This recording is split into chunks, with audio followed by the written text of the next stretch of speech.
ဒီည share ကျုံးမယ်ညီကိုတို့ရေကျွန်တော်ညီကိုတွေအတွက်အကောင်းဆုံးစူးစမ်းပြီးတော့ကျွန်တော်ရွေးချယ်ပေးထားပါတယ်အားလုံးပဲမင်္ဂလာပါခင်ဗျာကျွန်တော်ရဲ့ Facebook page နဲ့ကျွန်တော်ရဲ့ YouTube channel ကနေအားလုံးကိုပြန်လည်ကြိုဆိုလိုက်ပါတယ် TikTok ကဒါကျွန်တော်ညီကိုတွေအားလုံးလည်းမင်္ဂလာပါခင်ဗျာကျွန်တော်ကတော့ကိုထပ်ပဲဖြစ်ပါတယ်ညတော့ဒါကျွန်တော် member တွေကတပွဲဖြစ်တဲ့ Croatia ပေါ်ကြီးကကျွန်တော်ပြောခဲ့တဲ့အတိုင်းပဲ15ပြားရင်းကြည့်ရမယ်ဆိုတဲ့အတိုင်းဒါ15ပြားကျွန်တော်တို့ပြားလေးရှုံးနေတယ်ပေါ့နော်ဆရာသမားတွေကဒ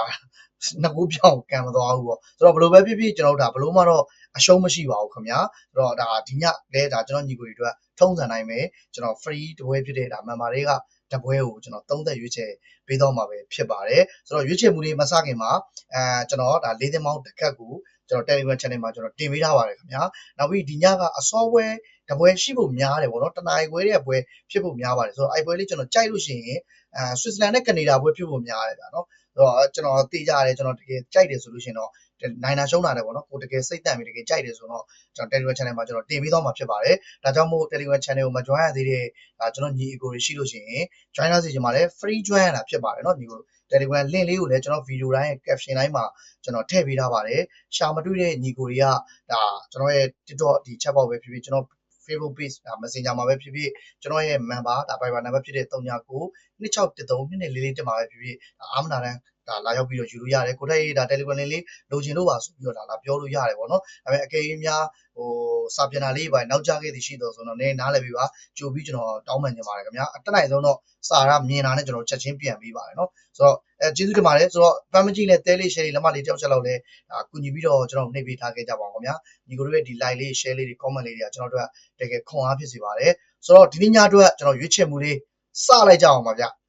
ျဒီညတာကျွန်တော်ညီကိုတွေအတွက် free ချပေးမယ်ကျွန်တော်ရဲ့ member တွေကတပွဲကတော့ကျွန်တော်မနက်ဖြန်နက်စောမြန်မာစံတော်ချိန်9:00နာရီခွဲမှာရှင်မြန်ကစားမယ်တောင်ကိုရီးယားနဲ့ကျွန်တော်တောင်အာဖရိကပွဲစဉ်ပဲဖြစ်ပါတယ်ခင်ဗျာဆိုတော့ဒီပွဲမှာတော့ကျွန်တော်တောင်ကိုရီးယားကနေပြီးတော့တလုံးကို30ပေါင်ကြီးပေးထားတယ်ဂိုးပေါင်ကြီးနှလုံး80ရှုံးဆိုပြီးတော့ဖွင့်နေထားပါတယ်ဆိုတော့တောင်အာဖရိကကတော့ကျွန်တော်ရှေ့ပွဲနှစ်ပွဲကစားပြီးရမှာသူတို့အနေနဲ့ဒါတပွဲသိတပွဲရှုံးဖြစ်တာဖြစ်တော့ရမှတ်တမတ်ပဲရတာဖြစ်တဲ့အတွက်ဒီနေ့ဒါဒူးအော်တိုင်းကန်ဟမ်းမှာဖြစ်တယ်ပေါ့လေလုံးဝကိုဒူးအော်တိုင်းသူတို့ရှိမြအင်ကိုအားကုန်နဲ့ရအောင်ကန်မယ်ပွဲစဉ်ပွဲဖြစ်တယ်ကျွန်တော်တောင်ကိုရီးယားကတော့ဒီနေ့ပွဲမှာသူတို့အနေနဲ့ဒါတရေလောက်ရရင်သူတို့တို့ကအဆင်ပြေတဲ့အနေအထားမျိုးပေါ့နော်ဒါပေမဲ့ညီတို့သိတဲ့အတိုင်းပဲတောင်ကိုရီးယားတို့ဘာလို့ကလည်းအစင်လာအနေထားရလို့မတင်မှတ်တဲ့ပွဲစဉ်မျိုးတွေဆိုရင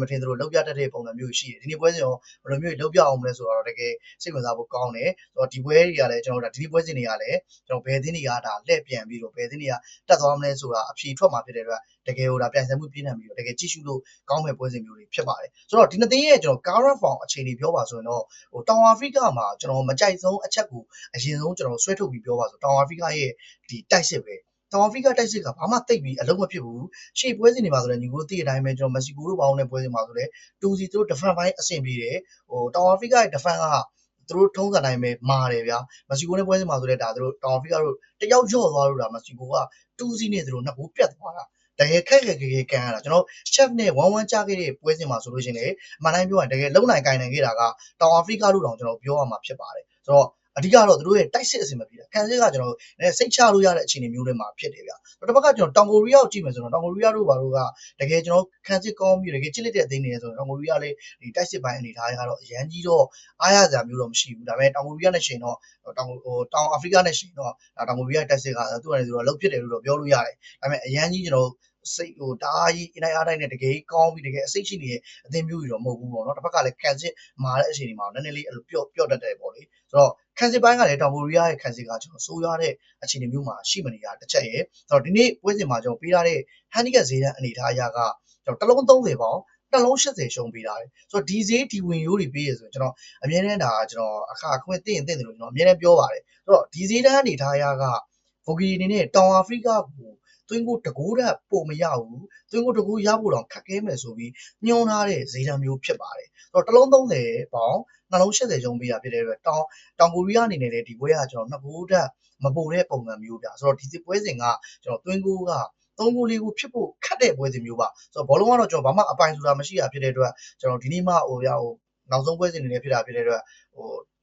ဒီမှာ open play ဆွတ်ဆက်ကစားပြီးဆွတ်ဆက်ဂိုးတွေရကုန်တော့မပြောတတ်ဘူးဗျာဆိုတော့လက်ရှိရှေ့မှာခံခဲ့တဲ့ကျွန်တော်လက်ရှိဒီနှစ်သိန်းရဲ့ current form အခြေအနေဒီနေ့ပေးထားတဲ့ဒီဈေးတန်းဒီဝင်ရိုးအနေထားအရာကတော့ကျွန်တော်တို့ဂိုးပေါင်းအောက်ကလေးကကျွန်တော်တို့ကနည်းနည်းလေးပို့ပြီး risk နည်းလိမ့်မယ်လို့ကျွန်တော်ထင်နေဗျာနော်အချိန်မျိုးဂိုးပေါ်သွားနိုင်တဲ့ဝက်စင်မျိုးဖြစ်တယ်ဆိုရင်နှစ်သိန်းလုံးရဲ့ကျွန်တော်ခံစစ်အနေထားအရာရဲ့တောင်အာဖရိကရဲ့တိုက်စစ်အနေထားအရာရဲ့တောင်အာဖရိကခံစစ်အနေထားအရာရဲ့ဆိုတော့ကျွန်တော်တို့ဂိုးပေါင်းအောက်ကလေးနဲ့ပဲကျွန်တော်စွန့်စားကြည့်ခြင်းနဲ့ဆိုတော့ဒီနေ့ညတော့ဒါကျွန်တော် member တွေက2 star နှစ်ဆောင်ဝယ်လေးကတော့ဒါတောင်ကိုရီးယားဂိုးအောက်ပဲဖြစ်ပါတယ်ခင်ဗျာဒီနေ့ကျွန်တော်24ရက်6လ2026အတွက်ဒါ free ရွေးချယ်မှုဖြစ်2 star နှစ်ဆောင်ဝယ်ရတော့တောင်ကိုရီးယားဂိုးအောက်က